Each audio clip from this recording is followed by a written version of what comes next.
அனைவருக்கும் வணக்கம். Welcome to my channel. எல்லோரும் எப்படி இருக்கீங்க ஃப்ரெண்ட்ஸ்? நல்லா இருக்கீங்களா? இந்த வீடியோவில் ரொம்பவே இன்ட்ரெஸ்டிங்கான ஒரு ஸ்நாக்ஸ் எப்படி செய்கிறதுன்னு சொல்லி பார்க்கலாம். ரொம்பவே சூப்பராக இருக்கும் இது. இப்போ இந்த சூப்பரான ஸ்நாக்ஸு ரொம்ப ஈஸியாக எப்படி செய்கிறதுன்னு சொல்லி பார்க்கலாம். முதல்ல ஒரு கப் எடுத்துக்கலாம். அதில் ஒரு கப் அளவுக்கு மைதா மாவு. நீங்கள் எந்த கப் வேணாலும் இல்லை கிளாஸ் வேணாலும் எடுத்துக்கலாம். அளவெல்லாம் ஒன்று தான். ஒரு கப் அளவுக்கு நம்ம மைதா மாவு இந்த மாதிரி ஒரு கிண்ணத்தில் கொட்டிக்கலாம். அதில் அரை கப் அளவுக்கு ரவை எடுத்துக்கலாம். ஒரு கப்புக்கு அரை கப் ரவை. இந்த மாதிரி அளவில் நீங்கள் இப்போ 2 கப் மைதா எடுத்திங்கன்னா 1 கப் ரவை, அந்த மாதிரி எதில் வேணாலும் எடுத்துக்கலாம். ஒரு சிட்டிக்கு அளவுக்கு உப்பு சேர்த்துக்கலாம். அரை கப் அளவுக்கு சர்க்கரை சேர்த்துக்கலாம். 1 கப் மைதா, அரை கப் ரவை, அரை கப் சர்க்கரை. இது ரொம்ப ஈஸியான அளவாக இருக்கும். நம்ம டக்குன்னு இதை செய்கிறதுக்கும் ரொம்ப ஈஸியாக இருக்கும். இதில் 1 கப் அளவுக்கு நம்ம கொஞ்சம் சூடாக இருக்க தண்ணி, இது வந்து நம்ம கை வச்சா சூடு தாங்குற அளவுக்கு சுடு தண்ணி. இப்போ இதை நல்லா கலந்துக்கலாம். இந்த மாதிரி ஒன்றா சேர்த்து இதோட கன்சிஸ்டன்சி பார்த்தோம்னா இப்படி தான் இருக்கும் ஃப்ரெண்ட்ஸ். நம்ம ரொம்ப ஈஸியான அளவுகளாக எடுத்திருக்கோம். இந்த மாதிரி நல்லா கலந்துக்கணும். சும்மா ஒரு 2 நிமிஷம் போல் ஒரு ஃபோக்கோ இல்லை உங்கள்கிட்ட விஸ்கரோ இருந்தால் அப்படியே நல்லா விஸ்க் பண்ணிக்கலாம். ஒரு 2 நிமிஷம் மட்டும் நல்லா விஸ்க் பண்ணோம்னா இது நல்லா சூப்பராக வரும். நல்லா கலந்துட்டு ஒரு 15 நிமிஷம் நம்ம இதை அப்படியே வச்சிடலாம். ஒரு தட்டு போட்டு மூடி வச்சிருங்க. 15 நிமிஷம் கழித்து தான் நம்ம இதை செய்யணும். இதுக்கு வந்து கண்டிப்பாக நம்ம கொஞ்சம் டைம் கொடுக்கணும். ஏன்னா அப்போ தான் ரவை வந்து நல்லா தண்ணி பட்டவுடனே எப்படி உபி வரும்னு எல்லாருக்குமே தெரியும். அதனால் நம்ம ஒரு 15 நிமிஷம் வச்சுட்டு அதுக்கப்புறம் செய்யணும். கலந்தது வந்து இந்த மாதிரி கரண்டியை வச்சு கூட நீங்கள் ஒரு 2 நிமிஷம் நல்லா கலந்துக்கோங்க. அது வந்து அந்த மாதிரி செய்யும்போது நல்லா நம்ம ஏற்கனவே இந்த ஸ்நாக்ஸ் நல்லா உப்பி வரும். இந்த மாதிரி கலந்தால் இன்னும் சூப்பராக வரும். இப்போ ஒரு கடாயில் கொஞ்சம் எண்ணெய் ஊற்றி நல்லா சூடு பண்ணிக்கலாம்.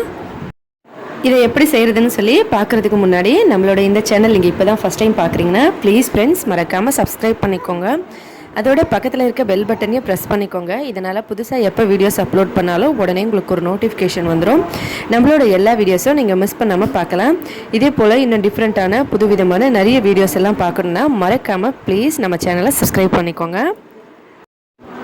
இந்த மாதிரி ஒரு கடாயில் கால் பாதி அளவுக்கு நம்ம எண்ணெய் ஊற்றிக்கலாம். எண்ணெய் நல்லா சூடான பிறகு இந்த மாவு எடுத்து இப்படி நடுவில் ஊற்றணும். மெதுவாக நம்ம கொஞ்சமாக ஒரு சின்ன கரண்டி அளவுக்கு மாவு ஊற்றினா போதும். இது பாருங்கள் எவ்வளோ உப்பி வருது ஃப்ரெண்ட்ஸ். பார்க்குறதுக்கு எவ்வளோ சூப்பராக இருக்குது பாருங்கள். ஒரு பூரி போல் இது நல்லா உப்பி வரும். இதை நான் உங்களுக்கு திருப்பி காட்டுறேன் பாருங்கள் பார்க்குறதுக்கு எப்படி இருக்குன்னு. இது திரும்ப கூட பாருங்கள் எவ்வளோ சூப்பராக இருக்குது. உப்பி நல்லா பூரி மாதிரியே வரும். இது பார்க்குறதுக்கு ரொம்ப சூப்பராக இருக்கும். டேஸ்ட்டும் இந்த மாதிரி திருப்பிட்டு நம்ம எண்ணெயில் ஊற்றி அது மேலே வந்த உடனே நம்ம திருப்பி சைடில் வச்சுட்டு இன்னொன்று ஊற்றிக்கலாம். இந்த மாதிரி பாருங்கள் ஊற்றும்போது எப்படி இருக்குன்னு. அதுக்கப்புறம் உடனே அது எப்படி எலும்பி வருது பாருங்கள். உங்களுக்கு இதில் பார்த்தாலே நல்லா தெரியும். டக்குன்னு இது உப்பி நல்லா மேலே வந்துடுது பாருங்கள். இந்த மாதிரி இதை திருப்பி போட்டுக்கலாம். எண்ணெயை வந்து நீங்கள் ஸ்லோவான மீடியம் ஃப்ளேமில் வச்சுக்கோங்க. எப்போவுமே நம்ம ரவையில் ஏதாவது ஸ்நாக்ஸ் செஞ்சால் கண்டிப்பாக மீடியமான ஸ்லோ ஃப்ளேமில் வச்சு செய்யணும். அப்போ தான் உள்ளுக்குள்ளெல்லாம் நல்லா வெந்து வரும். இல்லைனா ரவை வந்து மேலாக்க வந்து கருகுன மாதிரி ஆகிடும், உள்ளுக்குள்ளே வேகாது. அதனால நீங்கள் இந்த மாதிரி செய்யுங்க. இப்போ பாருங்கள் ஃப்ரெண்ட்ஸ், இப்போ 2 ஊற்றியாச்சு. அந்த பக்கம் திருப்பிட்டு நம்ம சைடில் அதை வேக வச்சுக்கலாம். மறுபடியும் இங்கே இருக்க இடத்துல நம்ம இன்னொன்று ஊற்றலாம். இதே போல் ஒரு கடாயில் உங்களால் எத்தனை ஊற்ற முடியுமோ, இடம் பத்துமோ அந்த அளவுக்கு ஊற்றிக்கலாம். நான் வந்து இந்த கடாயில் ஒரு 4 ஊற்றலாம். ஏன்னா இந்த கடாயில் அந்த அளவுக்கு இடம் இருக்குது. இந்த மாதிரி ஊற்றிக்கலாம். நீங்கள் சமையலுக்கு எண்ணெய் யூஸ் பண்ணுவீங்களோ பொதுவாக அந்த எண்ணெயை நீங்கள் யூஸ் பண்ணிக்கலாம். பாருங்கள் நம்ம ஊற்றின உடனே அது எவ்வளோ சூப்பராக உப்பி வருதுன்னு. இதோட டேஸ்ட் ரொம்பவே சூப்பராக இருக்கும் ஃப்ரெண்ட்ஸ். உங்கள் எல்லாருக்குமே வீட்டில் ரொம்ப பிடிக்கும். ஒரு புது விதமான ஸ்நாக்ஸாக இது இருக்கும். நம்ம பொதுவாகவே இந்த மாதிரி ஸ்வீட் வந்து அரிசி மாவில் செஞ்சுருப்போம். ஆனால் இது வந்து ரொம்ப சூப்பராக இருக்கும். நம்ம ரவை அதுக்கப்புறம் மைதா மாவு வச்சு செஞ்சுருக்கோம். இந்த மாதிரி திருப்பி போட்டு மறுபடியும் இங்கே இன்னும் கொஞ்சம் இடம் இருக்குது பாருங்கள். நான் இந்த இடத்துல இன்னும் கொஞ்சம் ஊற்றுறேன். இப்படி ஊற்றிட்டு அப்படியே நம்ம கொஞ்சம் நேரம் கழித்து பார்க்கலாம். உடனே அது மேலே வந்துடும். அவ்வளோதான் ஃப்ரெண்ட்ஸ். இதே மாதிரி நம்ம எல்லாத்தையும் ஊற்றிட்டு 2 சைடு நல்லா பொறுமையாக வேக வச்சு எடுத்தோம்னா நமக்கு இந்த ஸ்வீட் ரெடி ஆகிடும். வீட்டில் வந்து டக்குன்னு ஒரு 2 பொருள் 3 பொருளை வச்சு நம்ம இந்த மாதிரி செஞ்சிடலாம். இதோட டேஸ்ட் ரொம்பவே சூப்பராக இருக்கும். இந்த மாதிரி திருப்பி போட்டு நம்ம வேக வச்சுக்கலாம்.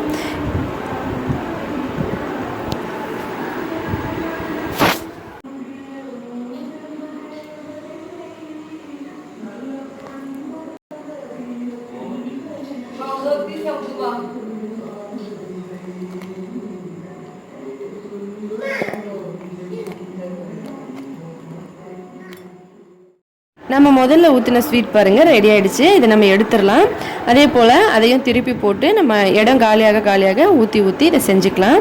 இது எடுத்துடலாம். இப்போ நல்லா வெந்துருச்சு. இது பாருங்கள் ஃப்ரெண்ட்ஸ், எவ்வளோ சூப்பராக இருக்குது பார்க்குறதுக்கு. நல்ல மொறுமொறுப்பான சூப்பரான டேஸ்டியான ஸ்வீட் ஸ்நாக்ஸ் ரெடி ஆகிடுச்சு. செஞ்சு பார்த்துட்டு எப்படி இருந்ததுன்னு சொல்லி மறக்காமல் கமெண்ட்டில் சொல்லுங்கள் ஃப்ரெண்ட்ஸ். இந்த வீடியோ பிடிச்சிருந்தா லைக் பண்ணுங்கள், ஷேர் பண்ணுங்கள். மறக்காமல் நம்ம சேனலை சப்ஸ்கிரைப் பண்ணிக்கோங்க. ஹெல்த்தியான சமையலாக வீட்டிலே சாப்பிட்டு ஹெல்த்தியாகவும் சந்தோஷமாகவும் இருங்க. நன்றி, வணக்கம்.